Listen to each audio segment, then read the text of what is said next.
Hello, everybody. Welcome to our RAG Hack live streams. RAG Hack is a free global hackathon happening from September 3rd to 16th. RAG is a technique to get a large language model to answer questions based off your data. We have more than 25 live streams teaching you how to build RAG apps with different Microsoft technologies, plus 10 cash prizes for the best RAG apps in each category. So we're super excited to have you join us for this RAG Hack. And now a word from our friends at Reactor. Hi, everyone.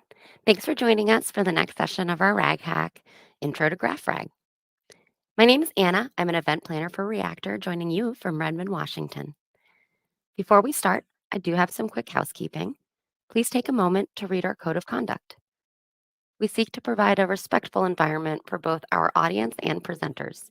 While we absolutely encourage engagement in the chat, we ask that you please be mindful of your commentary, remain professional and on topic. Keep an eye on that chat. We'll be dropping helpful links and checking for questions for our presenters to answer. Our session is being recorded. It'll be available to view on demand at the YouTube channel for the Microsoft Reactor. With that, I'd love to turn it over to our presenters. Thanks so much for joining us today. Thank you, Anna. Hi, I'm John Alexander, and with me is Apurva Mody. Sorry about that. That was a little awkward. Today, we are going to talk about Intro to GraphRAG. And I'm going to take the first part of this and start off with a more traditional way to leverage knowledge-based retrieval-augmented generation. And we're going to highlight using Python with LangChain and Neo4j. And then Apurva, what are you going to talk about? Thanks, John. I'm going to talk about Microsoft's implementation of GraphRAG, the research that we've done within our MSR org, and how you can use that via a Python package or via an Azure Solution Accelerator. Very excited to share. That's great. And so we're going to jump in now and talk about what's next. So I'm going to start with some graph fundamentals.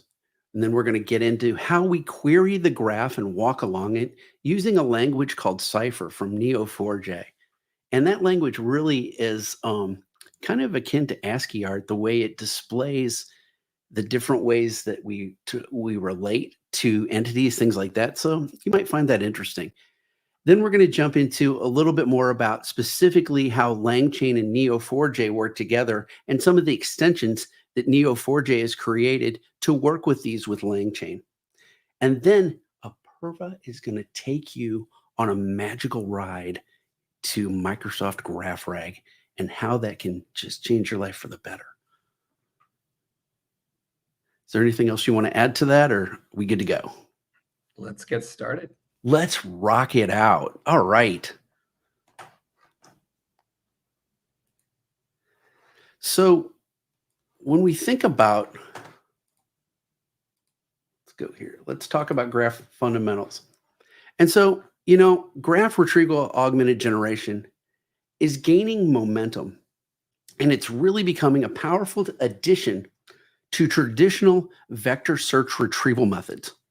And, you know, this approach leverages the structured nature of graph databases, which organize data, as we'll see, as nodes and relationships. And this helps to really build in the depth and contextuality of retrieved information. And so let's start off with nodes and talk about those a little bit. And when we're thinking about this, these describe entities, really nouns, person, place, thing, the discrete objects of a domain. And we're going to use Tom Hanks, a little known actor. And our first example is going to be using a graph movie database, which is kind of cool.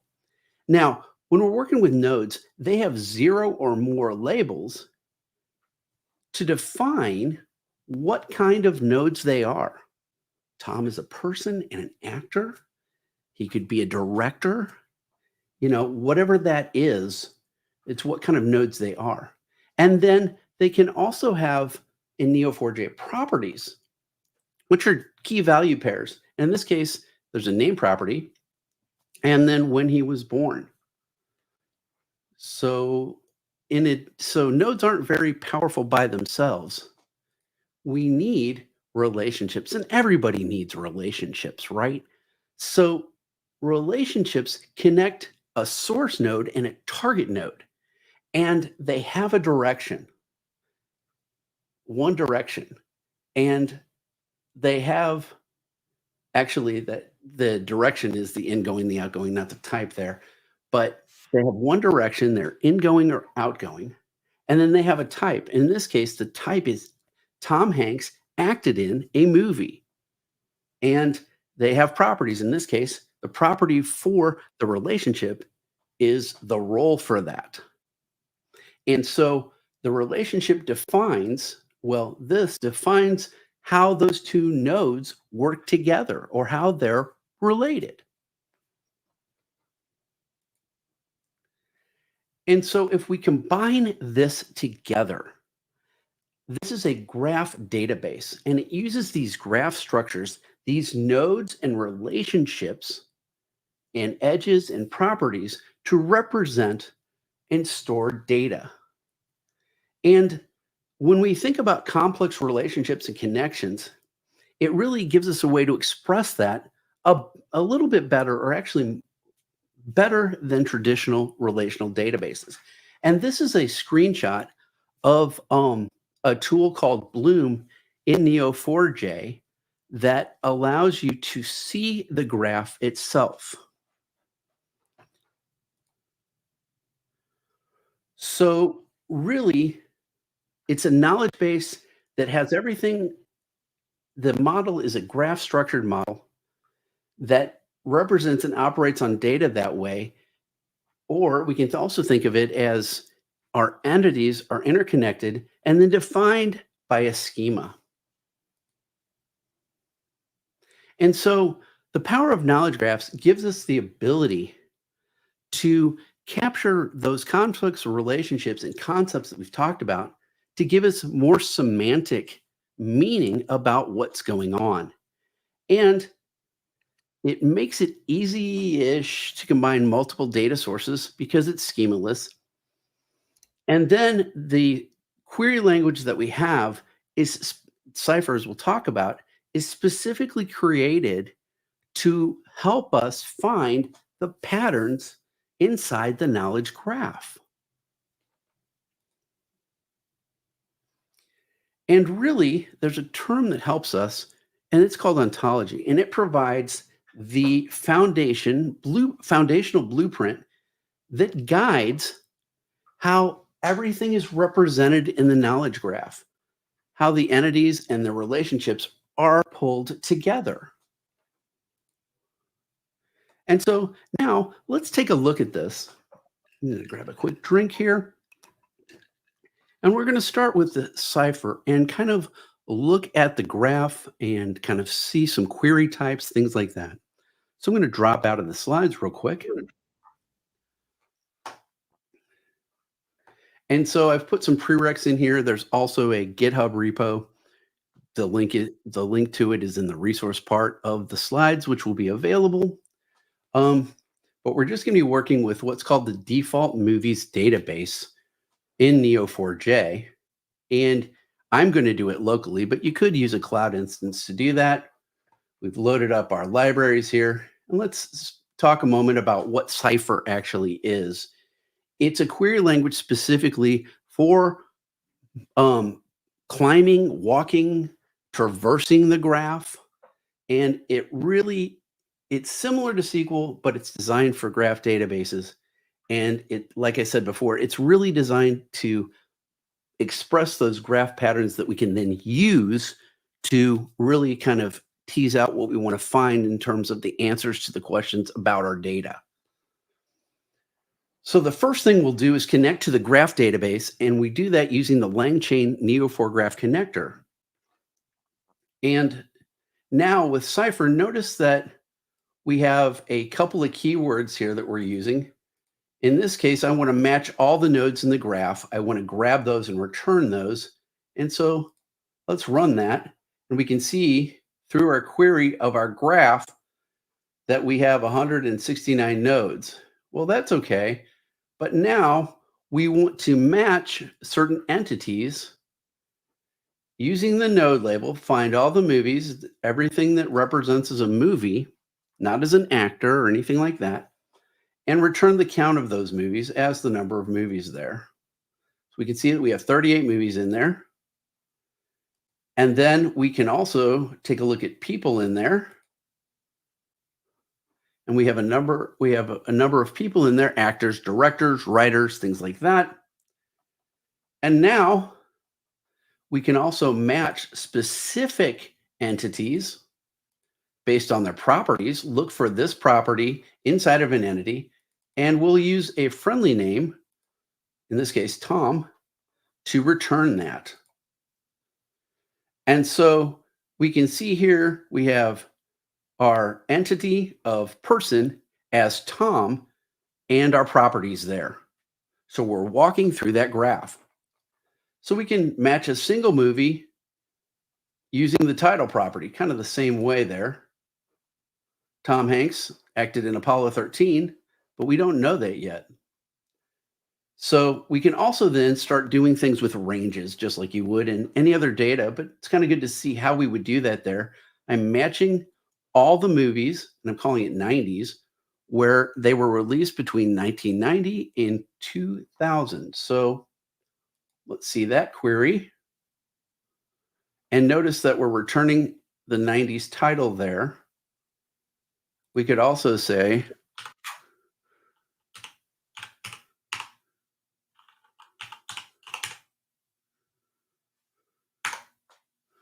and let's rerun that. And so we can see when things were run there and all the 90s movies. You've probably seen some of them. Now, we can also do something interesting. And here we're showing actually the relationship where we're wanting to say, look for this person with this property. And we want to find out all the relationships called acted in, which is our type. And what is the movie? What is the appropriate movie where the person acted in that movie with Tom Hanks? And so we'll see that Nathan Lane, Jim Broadbent, all sorts of stuff there. Julia Roberts, Helen Hunt. Okay, now here's something even more that we can use to say traverse how far out in the graph we want to go with this range here. And you may have heard of the game called 6 Degrees with Kevin Bacon. And basically the thought is Kevin Bacon has been in so many movies, you can pretty much find anyone within 6 hops of him. Well, in order to save time, I'm going to just use 3 hops. And I pulled this from the NeoGraph examples repo, which we've also linked to, which is a good place to get started if you want to know more. So we can see here, and they've basically also got a mechanism in here called Hollywood, that anybody that's within 3 hops, whether it's movie or actor, that have worked with Kevin Bacon, we can see that, and we can then use that as well. So it brings all of that back. Okay, so what we've seen here is that we can use Cypher, the query language, to be able to traverse the graph and to also start using LangChain to be able to, to be able to do that. Okay, and this, once again, this notebook is in the repo, and also there are several links to web pages or web resources, including the repo, but then also we've put in the link to a little bit more about Cypher and walking through that, and more about the graph database concepts, because we've only got a limited amount of time, but all sorts of different things here. And then we've also got relevant links for Microsoft's implementation of GraphRAG as well. Okay, let's keep going. One of the other things that is a great resource is in the Medium blog, in the Neo4j developer blog, Tomasz Brontek, I probably said that wrong, has a really great series of blog posts. And then also some really interesting data sets and notebooks that you can take advantage of. And the one that we're going to be working through, I've kind of modified, but we're going to take an example of that and walk through LangChain and Neo4j to just kind of see what's going on there. So let's keep going. But these are some really good resources for further learning that are in the links. And I just wanted to touch base with that. Okay. So one thing I do want to show is this is Neo4j desktop real quick. And we've got our example project here. And this is our movie DBMS. And if we want to look at the link itself, there are several apps that we can use here, including the browser where we can interact just on the web and put Cypher in there directly. The one I want to take a look at right now, though, is called Neo4j Bloom. And what that allows you to do is view the graph itself, and then you can also work with it and play with it, and you can also edit it right online as well. And here it comes. Let's pull that up.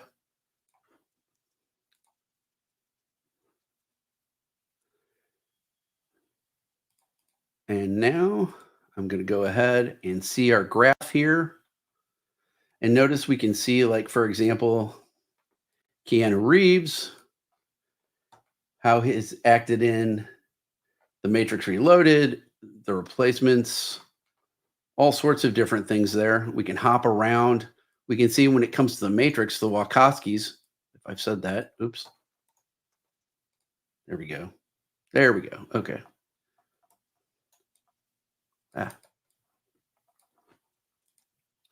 Here we go. So we've got a few good men here. We've got all sorts of different things in here. The Matrix. There we go. And you can see that there are relationships that are going in both directions. Some are going to movies, acted in, directed, produced. And so we've got a lot of different relationships that we can work with. And that's a little bit about Bloom and the example project in Neo4j Desktop. I also have links for installing this either in the cloud or on the desktop, and then how to get started with it as well. Okay, so let's go back over to the slides. And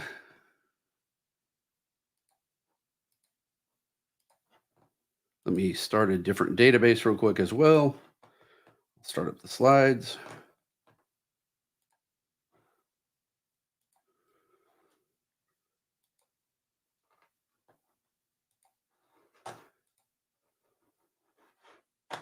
Here we go. And so one of the things to think about, let's go back to that other slide. There we go. All right. Is the knowledge graph. And this is really, I'm just going to go through this quickly. It's for more reading if you want to come back to it. I thought I'd put it in here. It's a little wordy. But we have concepts, categories or types of information within the domain. You know, healthcare. If that's the case, we might have disease, symptom, medication, patient, and specific entities that belong to a class. Might be diabetes, might be an instance of the class disease. Aspirin might be an instance of the class medication. We have properties and attributes. For example, in medication, has dosage, and then we have the relationship, and they could be either hierarchical relationships like is a, or more specific association like treats headache or symptoms or things like that. And then we also have constraints that can help us bring things back, like something distinct or and it also, excuse me, it also allows us to set rules. For example, like every medication must have a dosage, so we can set that in there. Okay. So when we think about LangChain and Neo4j, we've got some interesting additions to the capabilities of LangChain, and you've probably seen all about LangChain in various sessions that you've gone through during RAGHack. And so now we've already seen that we have a database connector that we can work with our graph with. We have a graph document that allows us to have the types and relationships or entities and relationships in there, and in the form of a graph. Then we also have the new graph transformer, which allows you to transform documents into graph-based documents using a large language model. And we'll see that as well. And then Neo4j allows you to do graph-based keyword searches and allows you to do vector searches on the same data as well. And so we're going to take a look at the vector store, the LangChain Neo4j vector store, but it also requires the Neo4j Python package, which I've included in the requirements file on the repo as well. Okay. So let's jump into this. Come in here and notice here, we've got our Neo4j database. We've also got a utilities Python file here for configuring what we need for our Neo4j driver to be able to connect up to the database to grab our URI, our username, and our password. And then also grabbing our OpenAI information as well.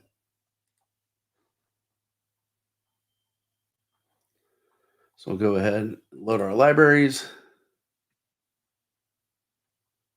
and then connect to our Neo4j database. And then we can, the way this works is we can, through an empty database, we can use the Wikipedia loader from LangChain to go out and grab raw documents, much like we would with any other way we're using data within our Retrieval-Augmented Generation application. And then we want to define our chunking strategy, split the documents into chunks based on that chunking strategy. Now, this is where it changes. We're going to construct a graph based on those retrieved documents. And we're using the LLM graph transformer to do that. There's also an online version of this that you can just drop your documents in on Neo4j as well. But this allows you to use the same type of thing right from within LangChain.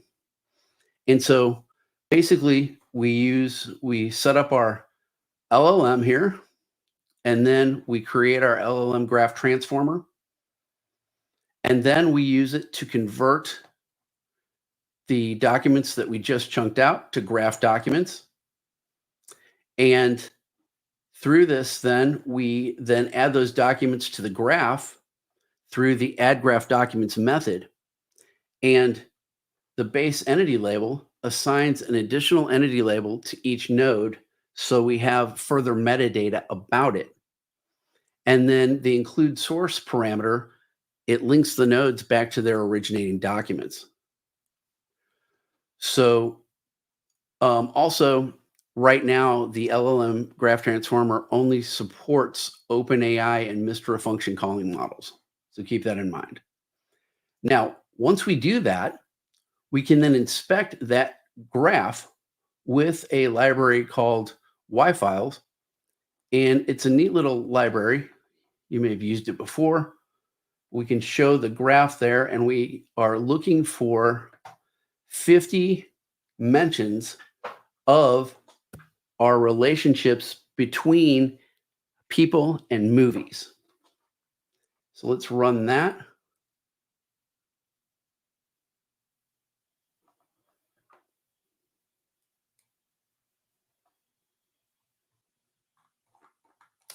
Okay, it's live radio, so that's always good. Let's make sure this loaded.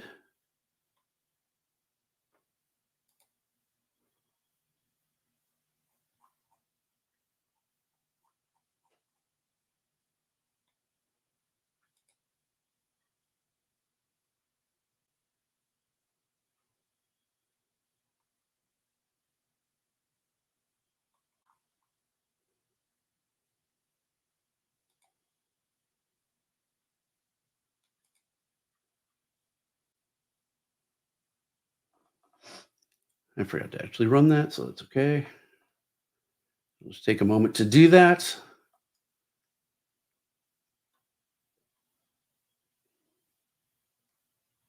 And what I used to tell clients when we were working with things, the slower an application is, the more powerful it is. So now we have our documents defined there.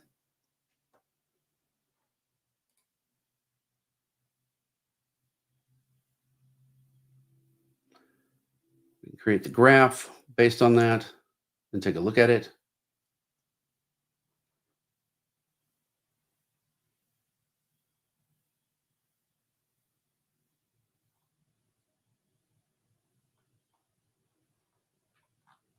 Oops, I just ran that again. Okay. Should be okay.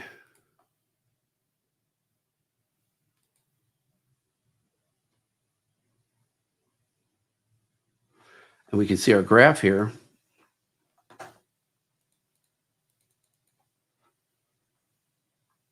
And we can see all the relationships from Queen Elizabeth.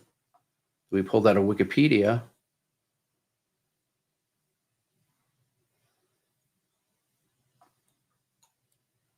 And it automatically created the relationships, pulled out the entities on many different events and people that were around Elizabeth. So now that we've created the graph, let's go ahead and work with, see some more sophisticated things with Neo4j. And in this case, we're going to use hybrid retrieval. And so when the user asks a question, our RAG retriever is going to use both keyword and vector searches to search unstructured text and combine it with knowledge graph information. And then that collected data is given to the LLM as the new context, and it's going to generate that answer. So let's take a look at that. And so the way we can create the vector index, we can use the from existing graph method. And that's going to add both of our keyword and vector retrieval to our documents. And then we can use it for a hybrid retrieval approach. Run that.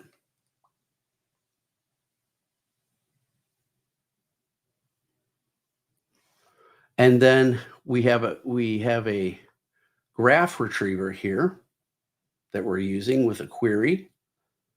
And we're going to use that to identify relevant entities in the input, because it's important to be able to pull those out to then extract that and then create the relationships from. And so we're using the LangChain expression language with the with structured out method to achieve this. And so in this case, we're creating a class called entities, and then a description there, and our chat prompt template, telling it to extract organization and person entities from the text, use the given format to extract information from the following question. Okay.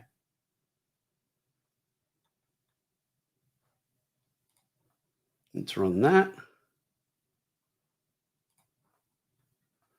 And then now we're going to test it. And I know that Amelia Earhart's in there, but really what we're just trying to do is to make sure that in the question, we can use the retriever to detect entities. So let's do that. And we can see that, yes, it detected the entities. So now that we can detect entities in the question, we're going to use a full text index to map those entities to the knowledge graph.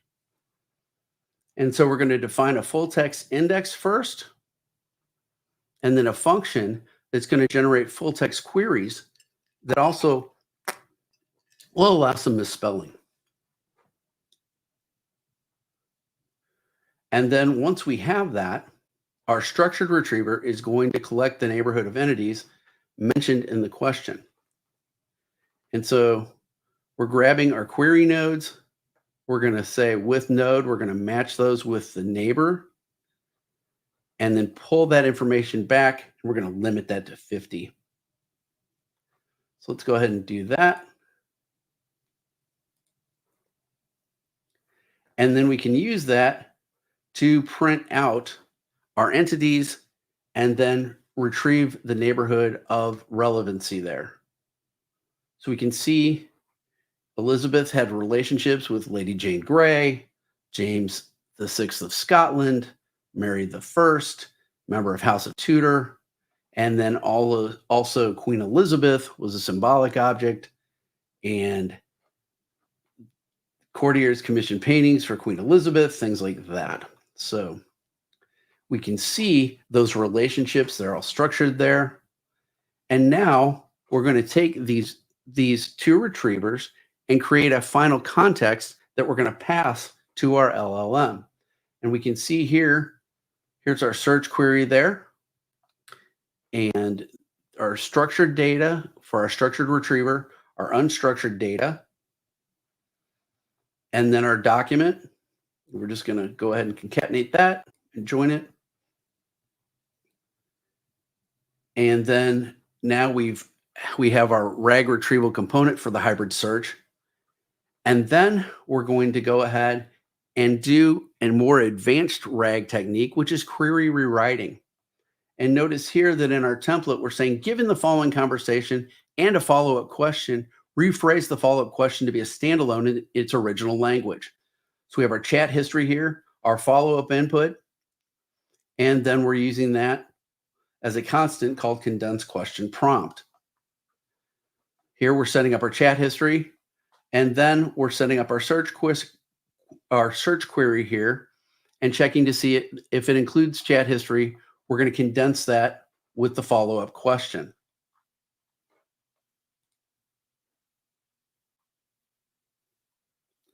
So now, once we've done that, we want to introduce a prompt that leverages the context provided by that integrated hybrid retriever we just created to produce our response to complete our implementation of our RAG chain.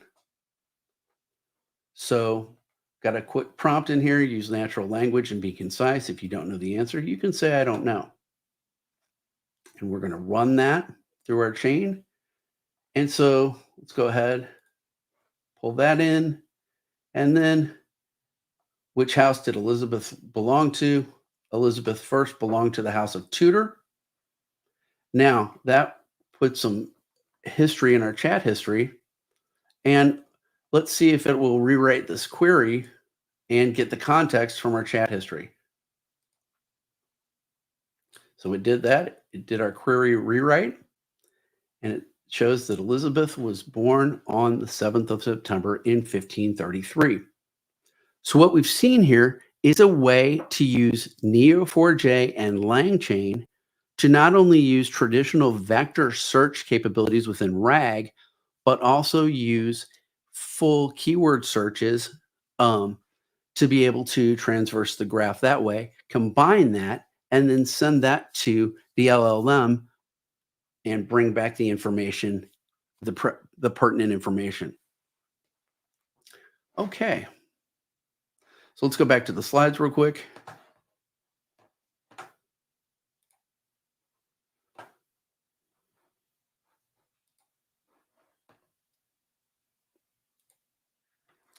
And there we go. And now it's time to take it to the next level with Microsoft's implementation of GraphRAG.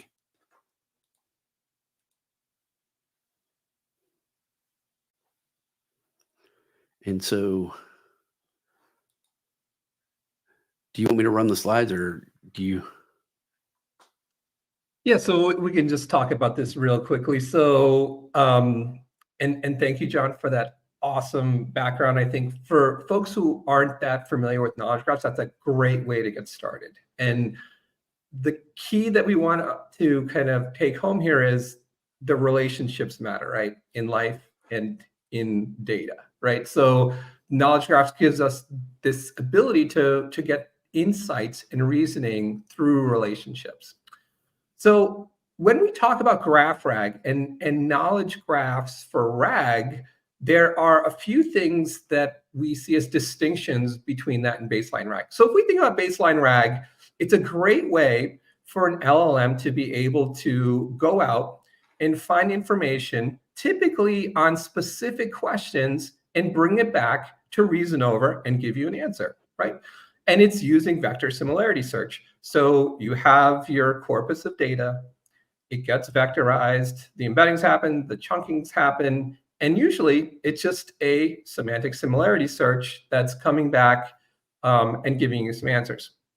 So if you had 3 pictures of cats, and one is a live cat, and one is Garfield, and one is an abstract Pablo Picasso painting of a cat, before we had semantic similarity search, before we had the ability to have LLMs identify these sorts of things, they might not have come back as if you did a search of tell me all about, or show me different pictures of cats. I can. What we're doing with knowledge graphs is now taking that to another level and basically saying relationships between things. So you can tell me what 3 different cats look like, but what if I have this enormous corpus of data and there's all these interrelated portions and entities that John talked about and the relationships between them? Like, what if I want to find and have reasoning over a higher meaning in that, right? Themes in that data, large topics, narratives in that data. That's something that even semantic similarity can't do, right? Semantic similarity, if you ask it what the top 5 themes of this data are, it's going to look for something that sits in that vector space, but it's not going to be able to find an answer. And that's where GraphRAG and knowledge graph or RAG kind of come in. So now I'll switch over to my screen here. Okay. And I'd like to give you a little bit of background. So Microsoft GraphRAG is a project that was started out of our Microsoft research organization by a group of very smart researchers who deal in knowledge graphs every day. And basically, it was to answer this question of, well, if traditional RAG is not giving me the answers that I want, and I have these relationships in my data, how do I get reasoning over that, right? So unlike traditional RAG, what's happening in GraphRAG is this. The corpus that you're interested in reasoning over is pre-processed. And by pre-processing, I mean it is sent to an LLM, and an LLM looks over that entire corpus of data, and given some instructions, it's able to create the knowledge graph for that data. Okay, so, and we're going to go through an example of this. But basically what's happening is the LLM is very smart, right? And it's able to look at this entire corpus of data, and based on what you as the human want it to extract, it can say, I'm going to extract these entities, I'm going to extract these relationships, I'm going to extract these nodes, I'm going to create a knowledge graph all by myself. You don't need to do this, human. Let me take care of the hard work. And based on that, I'm going to be able to give you the ability to query on that knowledge graph and get this higher level reasoning that we talked about, right? And that higher level reasoning can be the things that we discussed in terms of thematic sorts of things, looking at much bigger picture sorts of questions that even semantic similarity can't bring back to us. So we'll have a number of resources that are available. So you'll have you'll be able to get to these websites that we show here. Let's switch over and let me run a little bit of a demo here. So cool. If everybody can see my screen, what I'm going to do is I'm here on my local PC, and nothing special about it. It's just running Windows subsystems for Linux. So this is Ubuntu now. And there's a couple prerequisites, and I hope they're relatively easy ones that everybody has. You need to have Python 3.1.0 or higher, and you need to have some access to an LLM. In my case, I'm using Azure OpenAI. You can also use OpenAI. Once you have those 2 things and your laptop here, then we're good to go. So the first thing we're going to do is we are going to create a virtual environment, just so I can show you like how we would run through this entire thing, right? So I will create this virtual environment.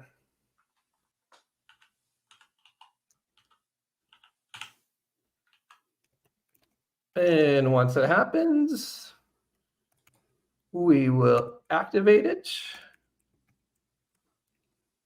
Now we're in our virtual environment, and real simply, we're going to pip install GraphRAG.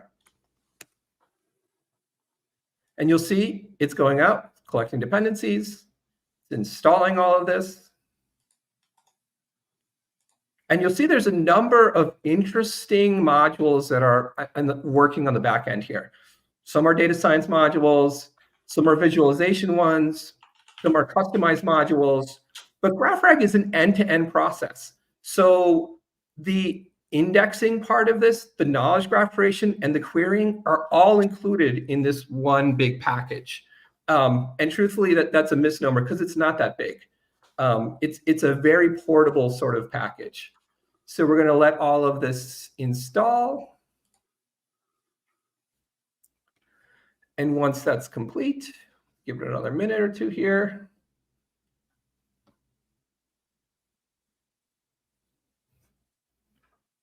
We'll get started. So while this is completing, I'll tell you a few things about the models that we use within here. So typically, the types of models that we use are GPT-4 class models, right? We've tried different models and other things like that, but the best ones have been the GPT-4 class models. And in particular, we're going to be using GPT-4o mini, which is just as fast as the big GPT-4 models, but much cheaper, somewhat more efficient, but it reduces your token cost by quite a bit. So we're done with our installation here.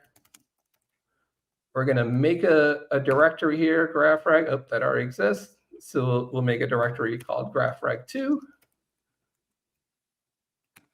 OK, so let's go into that directory.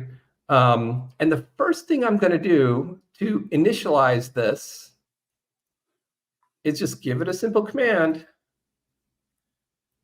And this is what's happening for me to initialize my GraphRAG installation. OK, so you see I'm using graphrag.index in it, and my root directory is right here where we are.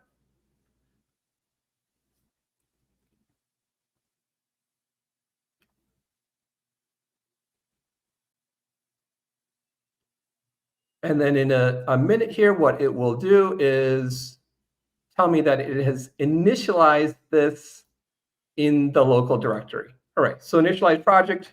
If I do a quick ls, I see it's created a prompts directory and a settings.yaml. I need to copy a different settings.yaml in here, and let's take a look at what's in that file, OK?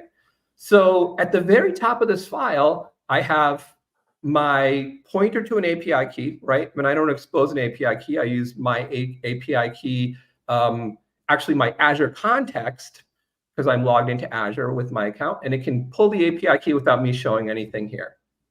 I'm using Azure OpenAI Chat, and the model I'm using is GPT-4o mini. If we looked further into this file, you'd see an embeddings model, text embedding small. You'd see some other things as well, but there is definitely some flexibility here, OK? So I have my settings set. Now I need to initialize some environment variables. So these environment variables are telling me, OK, where is your OpenAI base? What API version are you using? Your deployments, et cetera, right? And my key is blank there, which is fine. So now what we want to do is get some data in here. OK, so I'm going to make an input directory, which GraphRAG typically looks at to look for files. And we're going to bring in some data in here. And what we're going to do is bring in a book called A Christmas Carol. So for those of you who are familiar with Charles Dickens, classic English author, he wrote a book called A Christmas Carol. It's about the main character, Ebenezer Scrooge, who's a little bit stingy, gets visited by some ghosts, has a big change of heart, and becomes a very good person at the end. Okay, so there's lots of interesting things going on in here. So we've brought this in here. So if we kind of look at this, we're going to take a look at what our encoding is. Okay, so GraphRAG is best on narrative data, and typically in UTF-8 text format. So if you have narrative data in UTF-8 text format, this is kind of what you want it to look like, right? And if we were to kind of cat this whole book out, let's just take a quick peek there. You can see this is the entire, well, we're seeing a lot of Project Gutenberg stuff here, but you can see this is A Christmas Carol, right? The entire book in its entirety, because it is in the public domain. All right, so now what we're going to do is we have our data that we're going to look at. Now we want GraphRAG to look at that data and to start going over that with the LLM. The LLM is going to look at this book and it's going to start extracting stuff. So I'm using this GraphRAG.prompttune, and I'm using this flag called no entity types. So what I'm doing is letting GraphRAG do all the work. The LLM is going to do all the work for me here. It's going to extract a whole bunch of stuff through here. So let's let that run. Okay, so we see here it's generating domain. Let's see what it comes back with. Literature and social commentary. Wonderful. So if this came back and it told me the generated domain was finance and accounting, that doesn't really make sense for A Christmas Carol, right? But LLMs, like we said, are smart. They're good at looking at text. Our research team did a great job of making this very easy to extract things from there. So now we have written a bunch of this information out into another directory here. So let's take a quick look. We have this prompts directory. So if we look at prompts, we see some interesting things in there, right? And what we're going to do real quick is look at these summarized descriptions, right? And you'll see that like a lot of this is, looking at the prompt that the LLM used. You're an expert sociologist specializing in literature and social commentary, analyzing community dynamics. This is going to look at this entire book in this sort of way, and it's going to create a whole bunch of the knowledge graph gets extracted and created. It's going to be based on all this, right? So far, this has been very, very topical to our domain here, which is literature. So the next thing I'm going to do is let GraphRAG run through and index my entire document here, right? And this is again another interesting part. We're going to see some cool stuff happen here. Okay, so you could see all these chunks that are as the vectorization and embeddings happen. All these chunks are being extracted. We have these base text units and extracted entities that are happening. This is all happening right now on my laptop. I can't even open 10 tabs on my laptop, and I'm running an entire LLM extraction and knowledge graph creation on here, right? So as we go through, we see that this is very, it's starting to summarize descriptions. A lot of this is part of the knowledge graph creation, and then taking those chunks and entities and putting them into certain areas. And you can see we have a lot of, again, interesting stuff going on. If I scroll up here, you can see we have some things that are the relationships that are being created here based on the things in the text. Mm-hmm. And we're going to let this go through, create its community reports. And again, these community reports are artifacts that are created alongside Parquet files, which the index actually sit in, and different sorts of vector entities and things like that, right? Currently, this is all sitting on, like I said, my laptop, right? All workflows completed successfully. So all of a sudden, we're done, right? This entire book. Let's ask it a question. So we'll ask it a pretty simple question to start, right? And this is something that semantic similarity might come back with, but let's see what happens. Okay, so what's happening here is I'm querying using something called the global scope of query. And it's sending this question to the LLM. And based on the indexes and the other artifacts that I have right here on my laptop, it's going to answer this question. Okay, so let's see what it came back with. So key relationships, the Cratchit family. So Bob Cratchit and his family Jacob Marley, who was one of the ghosts, as deceased business partner, the Spirit of Christmas. This seems like a lot more of a in-depth and contextual answer than you would get from traditional RAG, right? Let's ask a weirder question, right? Let's ask, what are the most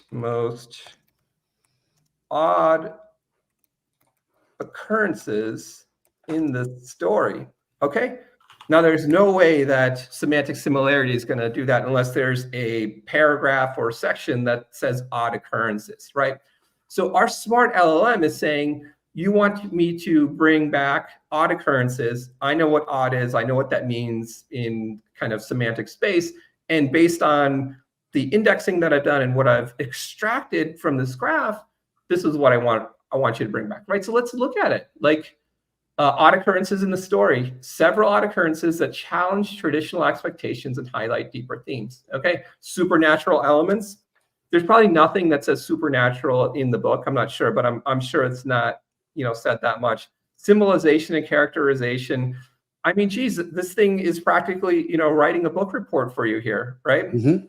Absolutely. And you can see here we have the data report. So this is telling you what chunks it used and the attributions that it used to come back with. So as you can see here, in the period of 4 or 5 minutes, we went through an entire exercise of getting, setting up GraphRAG, getting a data set, an entire book, having the LLM run through that, creating a knowledge graph, and then querying it. So there's some huge opportunities here. I showed you a very small example. There is also a much bigger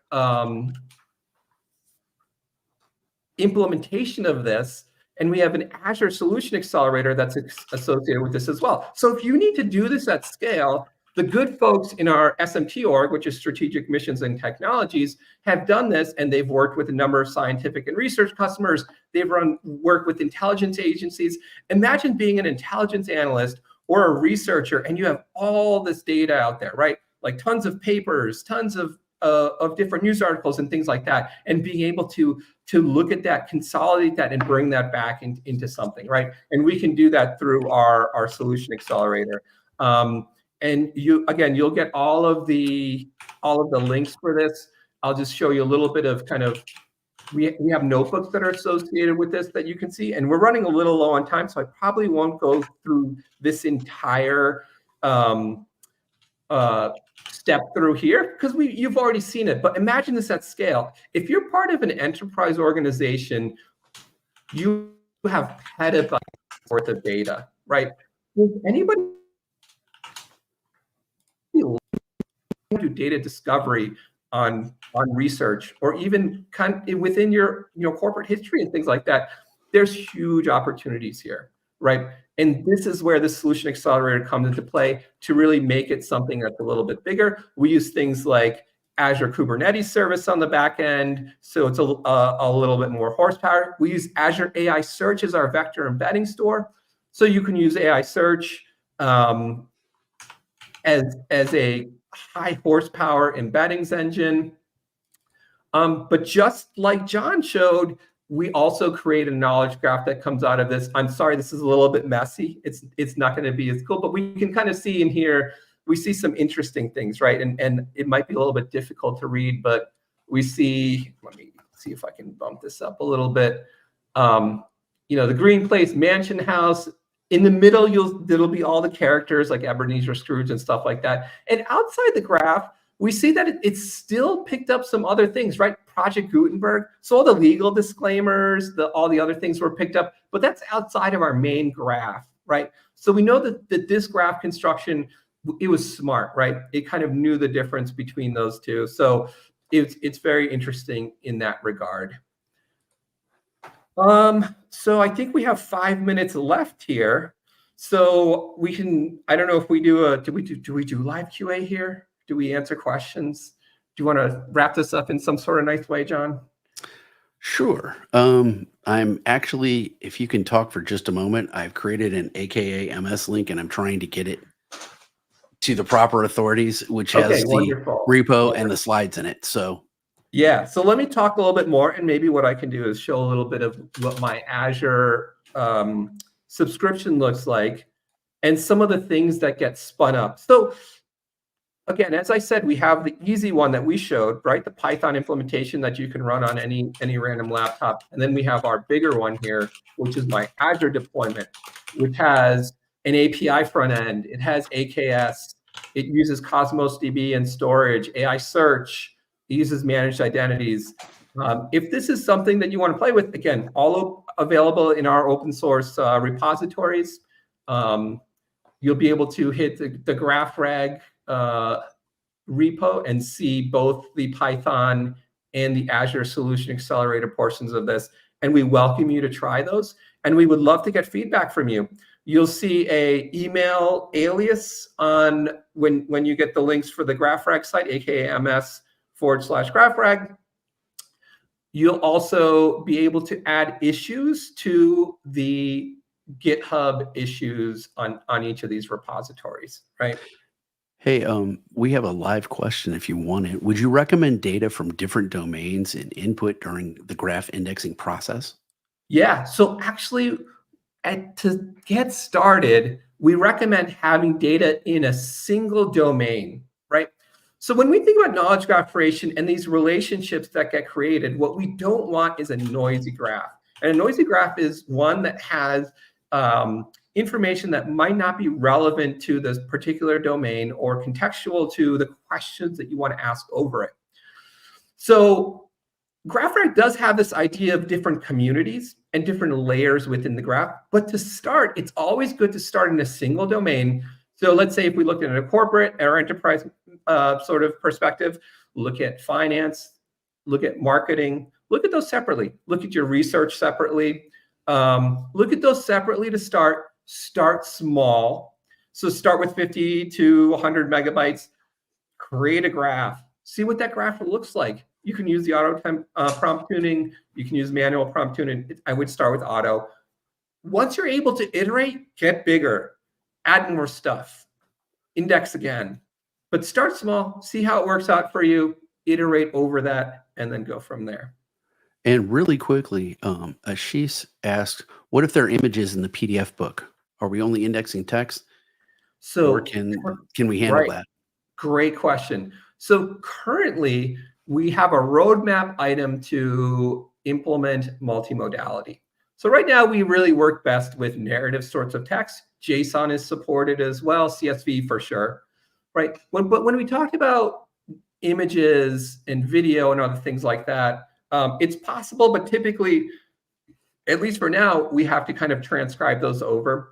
Multimodality is coming on the way. We've seen some great improvements to the LLMs. They're able to do a lot more with multimodality, right? GPT-4o is a great example of that. So I would say stay tuned, right? Follow the repo. You'll see updates that come there, and we'd like to move to more structured learning, more structured understanding, and getting more on that roadmap there. Okay. Can we switch over to my screen real fast? So this is the repo for Intro to GraphRAG, and this was put. There's an AKA link in the chat, and basically you have the notebooks there, the PDF of the slides, and with all the links at the bottom. But then also in our README, I have a little setup here, recommended order of notebooks, and then all the resources there as well.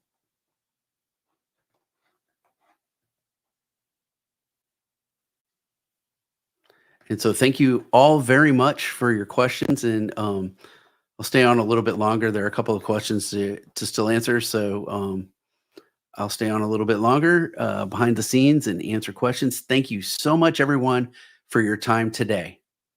Yeah, same here. Thanks, everyone. Hey, everyone. Hope you enjoyed today's session. If you aren't registered yet for RagHack, you can register now at akka.ms/raghack/register, and you can introduce yourself on our forum. You can start hacking either by looking at one of our code samples or just starting from scratch. If you have any questions along the way, feel free to post them in our GitHub discussion forum, and you can also attend live office hours in our Discord. Once your project is ready, make sure to submit it before September 16th at 11:59 p.m. PT to be eligible for our cash prizes.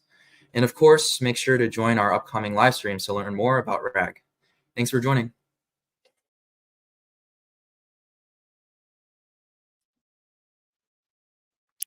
Thank you, everyone, for joining. Thank you to our speakers. To learn more about this series, watch past episodes and register for future sessions. You can follow the link at the bottom of the screen or in the chat. We're always looking to improve our sessions and your experience. If you have any feedback for us, we would love to hear what you have to say. You can also find that link on the screen or in the chat. Today's event code is 23432, and we'll see you at the next one.